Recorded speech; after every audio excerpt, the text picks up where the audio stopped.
स्थान यहाँ पर मैनेजर का हाउस होता है, घर होता है, इसके जस्ट आगे ये यहाँ पर एक सांड के बांधने का स्थान होता है, इधर साइड में वेटरनरी का स्थान होता है, वेटरनरी यानी कि डॉक्टर वाक्टर वगैरह भी बैठते हैं। तो इस प्रकार से एक बढ़िया जो है डेयरी फार्म जो है तैयार किया जाता है। यहाँ पर वेटरनरी का डॉक्टर एक बैठेगा, उसके लिए एक कमरा अलग निर्धारित है। यहाँ पर डेयरी फार्म का मैनेजर होगा, ठीक है, उसके जस्ट सामने सांड का आवास होगा, है ना, सांड एक हो सकते हैं, दो आवास हो सकते हैं।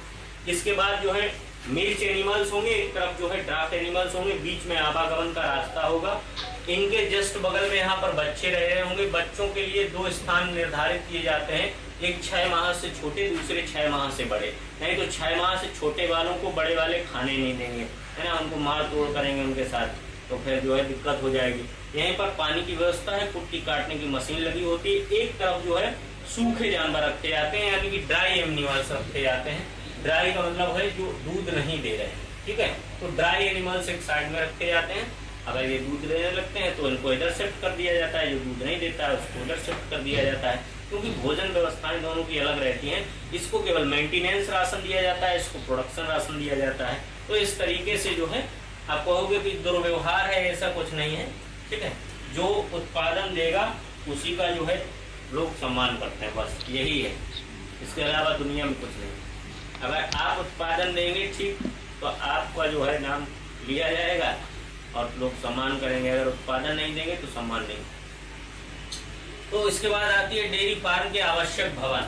अब आवश्यक भवन की अगर बात करेंगे हम डेयरी फार्म की, तो एक पंक्ति वाली पशुशाला में 10 से 15 पशु बांधे जाते हैं। एक पंक्ति वाली पशुशाला का मतलब है कि देखिए, अगर इस तरीके से हमने एक पंक्ति वाली पशुशाला बनाई तो इसमें इधर साइड ही एक ही पंक्ति है। यहाँ पर देखिए नाने बनी है और यहाँ पर जो है पशु खड़े हैं, है ना, पशु यहाँ पर क्या है, पशु खड़े हैं, है ना, और इसके बाद जो है स्थान खाली है। तो ये एक पंक्ति वाली जो है पशुशाला हो गई। अगर 2 पंक्ति वाली की बात करें तो जो है इसमें डबल सिस्टम हो जाता है। डबल में भी हमने आपको दिखाया था एक चित्र के माध्यम से कि एक तरफ पशु जो है टेल टू टेल मेथड में, एक तरफ इधर बंधा था, एक तरफ उधर बंधा था, बीच में आने जाने का स्थान था, जो डबल मेथड था। तो सिंगल वाले में पशुशाला में 10 से 15 पशु बांधे जाते हैं। चलिए आगे अगला है 2 पंक्ति वाली पशुशाला में अधिकतम 100 पशुओं को बांधा जाता है। तो अधिकतम इसमें जो है, उसमें देखिए सिंगल सिस्टम जो था उसमें 10 से 15 बांध सकते हैं और डबल सिस्टम में जो है हम 100 पशुओं को बांध सकते हैं। अब इसमें स्थिति क्या होती है, एक मेथड इसमें होता है माउथ टू माउथ मेथड, दूसरा होता है टेल टू टेल मेथड, ठीक है। टेल टू टेल मेथड जो होता है, पूंछ से पूंछ वाली विधि सर्वोत्तम होती है। ये देखिए क्यों सर्वोत्तम होती है, अभी हम आपको दिखाते हैं। देखिए ये टेल टू टेल वाला मेथड क्यों सर्वोत्तम होता है, ये देखिए इसमें अच्छे होने की ये व्यवस्था है कि अच्छा क्यों इसको माना जाता है, सर्वोत्तम क्यों माना जाता है, क्योंकि देखिए इसमें होता यह है कि देखिए एक गाय दूसरी गाय से अलग है, कोई किसी को ऊपर छींकेगा नहीं। कोई गाय जो होगी, माउथ से माउथ वाले में क्या है, इसका भी मुंह इधर ही है, उसका भी इधर ही है। तो एक गाय दूसरे गाय, पता चला किसी को जुकाम हो गया, खांसी हो गई, गाय को भी बीमारियां होती हैं, फ्लू हो गया, तो उसने धांसा, वो रुमाल लेके नहीं चलती है, ना मास्क बांधती है। सरकार का कोई गाइडलाइन का पालन गाय नहीं करती है, ठीक है, चाहे वो वैक्सीन लगवाएं या न लगवाएं, सरकारें कितना भी आदेश निकालें, गाय जो है मास्क नहीं पहनेगी, किसी भी गाइडलाइन का प्रयोग नहीं करेगी। तो वो एक दूसरे के ऊपर जो है जबरदस्ती थूक देगी, है ना, खांस देगी, छींक देगी। तो ये व्यवस्थाएं हैं। तो अब इसमें क्या होगा, बेचारी एक को ए वाली को जो है बीमारी थी तो बी वाली को भी हो गई। सरकार तो ये मानती नहीं है, ठीक है, तो दोनों बीमार हो गई, ठीक है। तो इस विधि में क्या है, दोनों दूर दूर हैं, वो उधर है वो इधर है, लेकिन बगल वाले के छींक दे तो कोई बात नहीं, सामने से ज्यादा प्रभाव पड़ता है। बगल थोड़ा स्थान होता है, ये ज्यादा थोड़ा डेंस बना हुआ है। अब देखिए यहाँ पर एक नाली बनी हुई है यूरिन जाने के लिए गाय की, ये देखिए यहाँ पर एक नाली बनी हुई है ना, बीच में आने जाने का स्थान है और गाय इस तरीके से बनी है, इसके आगे नांदे बनी हुई है। तो ये सर्वोत्तम मेथड इसीलिए टेल टू टेल मेथड माना जाता है। चलिए, आप लोगों ने शायद कुछ लोग कह रहे थे कि फालसा नहीं हमने देखा, चलिए फालसा दिखा देते हैं। ग्रेविया सबनिकोइलिस होता है।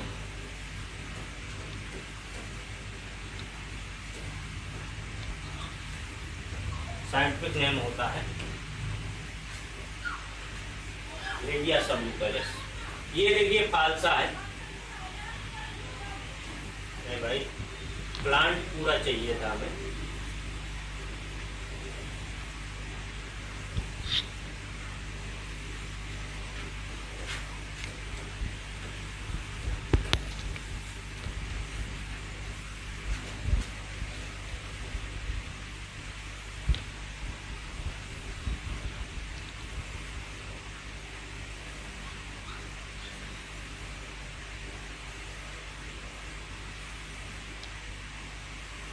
ये देख लीजिए, ये है देखिए फालसा, इस तरीके से लगता है। पौधा ज़्यादा बड़ा नहीं होता है, इस तरीके का फल आता है फालसा का, है ना। ये है फालसा, ठीक है। छोटा छोटा आता है, बेर की तरीके से। बेर समझें आप, कुछ भी समझें, गूसबेरी टाइप का काला काला, मकोई की तरह। मकोई अगर बड़ा होता है, ठीक है, या जामुन समझ लीजिए, है ना। जामुन से बड़ा थोड़ा होता है ये, ठीक है। तो गोल टाइप का होता है जामुन, थोड़ा हल्का सा स्फेरिकल टाइप का होता है, ये बिल्कुल गोल होता है, ठीक है। तो ये फालसा है, ठीक है। इस टाइप से लगता है टहनियों में, ठीक है। काला भी होता है, ये रेड है, ये कच्चा है। जो काला हो गया वो पका फालसा है, ठीक है। ये है फालसा, और कुछ नहीं। ज़्यादा चक्कर में ना पड़ना में। फालसा आलसा जो पूंछ से पूंछ वाली विधि सबसे अच्छी होती है। चलिए आगे देखते हैं। अगला है पशुओं के लिए स्थान की आवश्यकता। देखिए, पशुओं के खड़े होने के स्थान की आवश्यकता कितनी होती है, तो उसके विषय में बात की गई है यहाँ पर। गाय, भैंस और गाभिन गाय, यानी कि जो बच्चा देने वाली गाय है, उसके लिए स्पेशल स्थान की आवश्यकता की बात की गई है। तो गाय के खड़े होने का स्थान की अगर बात करें 1.8 से 2 वर्ग मीटर, भैंस की अगर बात करें तो 1.8 से 2 वर्ग मीटर, और अगर गाभिन गाय की बात करें तो 8.5 से 10 वर्ग मीटर स्थान की आवश्यकता होती है, ठीक है। तो इसको आपको रट लेना है, खड़े होने के स्थान की आवश्यकता कितनी होती है। तो सामान्य गाय और भैंस को लगभग बराबर 1.8 से 2 वर्ग मीटर, और गाभिन गाय को 8.5 से 10 वर्ग मीटर। अगर खोर की बात करें तो खोर इनमें जो होता है 0.8 से 1 मीटर स्क्वायर होता है। भैंस में खोर 0.8 से 1 मीटर स्क्वायर होता है, और गाभिन गाय में खोर जो होता है वो 1 से 1.5 मीटर। देखिए, खोर का मतलब होता है जो खुरों के स्पेस होते हैं इनके, यानी कि खोर का मतलब होता है जो खुरों की स्पेसिंग होती है। जैसे कोई गाय खड़ी है, उसके 4 पैर हैं, एक यहाँ पर है, एक यहाँ पर है, एक यहाँ पर है। तो खुरों के स्पेस जो होते हैं उन्हें खोर स्पेस कहते हैं। और बॉडी पूरी कितने में रहेगी, घूमेगी, वो खड़ा होने का स्थान होता है, ठीक है। खड़ा होने का स्थान जो है, गाय घूम भी सकती है, ऐसी भी हो सकती है, ऐसी भी हो सकती है ना। उसका पेट भी इतना बड़ा होता है, तो घूमेगी, तो ये खड़ा होने का स्थान है। खोर का स्थान जितने में उसके पैर रहेंगे, दिस इज नॉन एज खोर प्लेस, ठीक है। तो ये स्थान के विषय में भी पूछ सकता है कभी कभार, ठीक है। चलिए आगे देखते हैं। अगली बात आई ऑकेशनल फर्श की धुलाई गोदोहन से 2 घंटे पूर्व फिनाइल डालकर करनी चाहिए। अगर डेयरी फार्म के देखिए गोदोहन जब हो रहा हो तो गोदोहन से पूर्व 2 घंटे पूर्व, कितने दिन को, देर पूर्व 2 घंटे, है ना। गोदोहन से 2 घंटे पूर्व यानी कि पहले हम क्या करेंगे, हम जो है कर देंगे इसकी धुलाई, ठीक है। इससे धुलाई करेंगे फिनाइल डालकर। धुलाई कैसे करेंगे, फिनाइल डालकर। अगली बात आती है, वर्ष में कम से कम 2 बार डेयरी फार्म की सफाई करनी चाहिए, पूरी डेयरी फार्म की। ये this is known as occasional cleaning, यानी कि सामयिक सफाई। इसको हम कहेंगे सामयिक सफाई। सामयिक सफाई, सामयिक सफाई का मतलब होता है कि वर्ष में 2 बार जो है सफाई करनी है। This is known as occasional cleaning.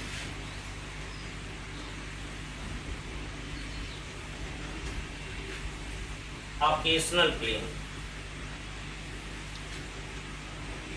Occasional cleaning को ही कहते हैं सामयिक सफाई, ठीक है। यानी कि वर्ष में 2 बार लगभग जो है सफाई डेयरी फार्म की जरूर करते हैं, और उसके बाद जो है उसमें पुताई कर देते हैं, नीला पूथा डाल करके जो है 6-7 फुट जो होती है दीवार, उसमें जो है पोताई कर देते हैं, जिससे कि उसमें जो है इंसेक्ट पेस्ट वगैरह जो है वो ना बैठ पाए। ठीक है, जैसे मक्खी बैठती है, कहीं मकड़ी बैठती है, कहीं जो है जुआ दिखता है, कहीं किलनी दिखती है, माइट्स टिक्स ये सब रहते हैं, तो किलनी वगैरह भाग जाएंगी ना उसके कारण। और फिनाइल से सफाई करते रहेंगे तो फर्श से किलनी और जुए भाग जाएंगे, है ना। दीवार पर अगर पेंट कराते रहेंगे तो दीवार से जुए किलनी, तो ये थोड़ा सफाई रहेगी, नहीं तो पर गाय को किलनी बीनते रहोगे रोज, है ना, तो ये स्थिति होती है। चलिए आगे अगला देखिए, इसी में लिखा हुआ है पशुशाला की दीवारों पर कलई कर देंगे, नीला पोता कर देंगे और डीडीटी की धुलाई करवा देनी चाहिए, और दीवार पर मक्खियां नहीं बैठेंगी, है ना। इससे क्या करेंगे, धुलाई क्या पुताई करवा देनी चाहिए। ठीक है, पहले इसको धोना चाहिए, फिर इसकी जो है पुताई इन चीजों से करा देनी, ये सब मिला के पुताई कलई के साथ जो है इनकी पुताई कर देनी चाहिए, जिससे कि मक्खियां नहीं बैठेंगी, है ना, किलनी नहीं यहाँ पर आएंगी दीवार पर, जू नहीं रहेंगेगा, जू किलनी ये सब चीजें जो है यहाँ पर नहीं लगेंगी, तो इससे जो है सफाई बनी रहेगी डेयरी फार्म पर। नहीं तो एक आदमी जो होगा वो किलनी बीनने वाला चाहिए, ठीक है, गाय भैंसों में। चलिए, बड़ा फार्म होता है तो दिक्कत हो जाती है। अगला है लतैल, लतैल है ये, सतैल है, लतैल गाय। लतैल गाय को एम्प्टी काऊ किकर से बांध देना चाहिए, है ना। किकर ये लिखा हुआ है किकर, ठीक है। किकर का मतलब होता है, अगर इसको पूरा कहें तो एंटी काऊ किकर होता है। एंटी काऊ किकर से बांध देना चाहिए, मतलब ये होता है कि जब हमने खिलाया पिलाया तो खूब गाय को, और जब उसको हम दूहने चले, जब दूहने की बारी आई, हमने कहा दूध निकाल लेते हैं, तो उसने क्या किया, जिस बाल्टी में दूध है तो उसी में लात मारी, वो हवा में चल गई। ठीक है, तो ये गड़बड़ है कि ऐसा गलत है, हमने खिलाया पिलाया सब किया, है ना, और जो है फायदे के लिए किया, कोई नुकसान के लिए तो कोई काम करता नहीं। तो अब इसको हमने रोकने के लिए क्या करेंगे, एंटी काऊ किकर, देखिए कैसा होता है, आपको दिखा देते हैं।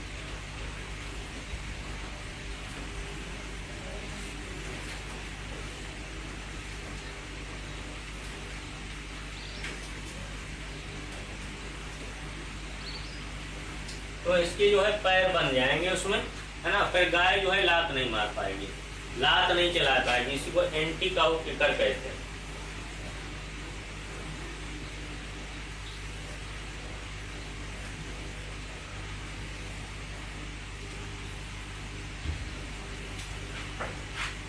ये देखिए पीछे की तरफ से दोनों जो है गाय को बांध देंगे, इस तरीके से एंटी काऊ किकर आता है, तो ये दूधते समय जो है दिक्कत नहीं होगी। देखिए ये जो क्लम्पें ऐसी हैं पैरों में, दोनों फांस दी, और एक जो है लोहे की थोड़ी सी जंजीर है, तो इससे आगे लात नहीं गाय मार पाएगी, हिलाएगी उतने में बना रहेगा।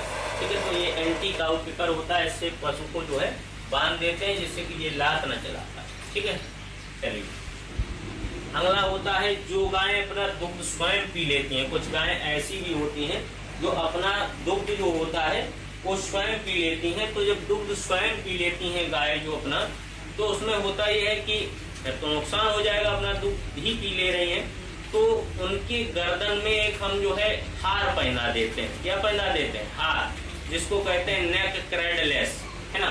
क्या कहते हैं? नेक क्रेडलेस, है ना। इनके गर्दन में हार पहना देंगे, जिसको हम कहेंगे नेक क्रेडलेस, है ना। गर्दन में एक हार पहना देंगे।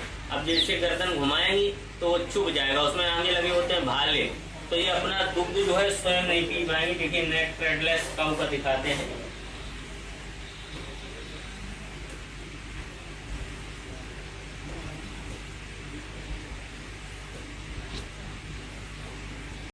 हम कहेंगे नेक क्रेडलेस, है ना। गर्दन में एक हार पहना देंगे। अब जैसे गर्दन घुमाएंगी तो वो छुप जाएगा, उसमें आगे लगे होते हैं भाले, तो ये अपना दुग्ध जो है स्वयं नहीं पी पाएंगे। देखिए नेक क्रेडलेस काऊ का दिखाते हैं।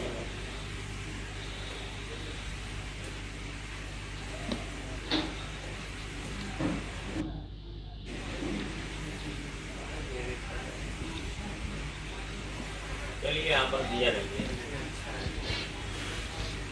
ठीक है, नेक क्रेडलेस मतलब एक राउंड वो होता है हार टाइप का होता है, जिसमें आगे की तरफ नुकीली लकड़ियाँ लगी होती हैं। अगर काऊ इधर से उधर गर्दन घुमाती है तो उसको क्या होता है, वो लकड़ियाँ चुभ जाती हैं भाले की तरीके से, जिससे कि गाय अपना दूध जो है स्वयं नहीं पी पाती है। तो ये नेक क्रेडलेस इसको जो है इसकी गर्दन पर लगा होता है। जो गाय अपना दूध स्वयं पी लेती हैं उन्हें उनकी गर्दन पर नेक क्रेडलेस है ना, ये जो है नेक क्रेडलेस इसको कहते हैं, नेक क्रेडलेस पहना देते हैं, नेक क्रेडलेस, ठीक है, पहना देते हैं। गाय का एन दाहिनी और बाएं भाग में लिगामेंट के द्वारा अलग होता है। जैसे गाय है उसका आयन जो होता है वो 4 पालियों में बटा होता है, जितने थन होते हैं उतनी पाली में बटा होता है। दायां या बायां आयन की अगर हम बात करें तो वो एक लिगामेंट ऊतक के द्वारा जो है दायां और बायां जो है अलग होता है, ठीक है। तो ये यहाँ पर लिखा हुआ गाय का आयन दाएं और बाएं भाग में लिगामेंट के द्वारा अलग होता है। अगला प्रश्न है, लास्ट प्रश्न है, दुग्ध स्तन ग्रंथियों द्वारा स्रवित होता है। किसके द्वारा स्रवित होता है? स्तन ग्रंथियों के द्वारा दुग्ध का सिक्रेशन होता है। अब बात आती है स्तन ग्रंथियों में ही दुग्ध कोशिकाएं पाई जाती हैं। इसकी स्तन ग्रंथियों में ही क्या पाई जाती हैं? दुग्ध कोशिकाएं पाई जाती हैं, जिनमें दुग्ध का निर्माण होता है। इसी को कहते हैं दुग्ध कोशिकाओं को ही कहते हैं एल्वलाइज सेल्स, जिनको कहते हैं दुग्ध कोशिकाएं, ठीक है। स्तन ग्रंथियों में ही दुग्ध कोशिकाएं पाई जाती हैं, जिनको हम कहते हैं एल्वलाइज, ठीक है। चलिए तो ये अगला देखेंगे। तो आज का जो है विद्यार्थियों एल्वलाइज,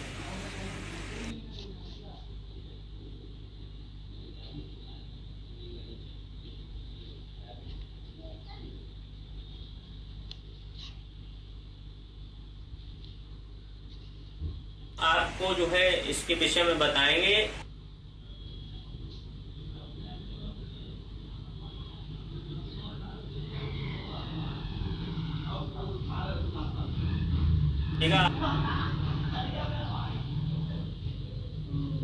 रखिएगा, तो उसके लिए जो है आप लोग सभी तैयार रहें, ठीक है। 7:15 बजे से जीएस में आपको जो है इंडियन कॉन्स्टिट्यूशन और साथ में इंडियन साइंस एंड टेक्नोलॉजी के विषय में बताया जाएगा।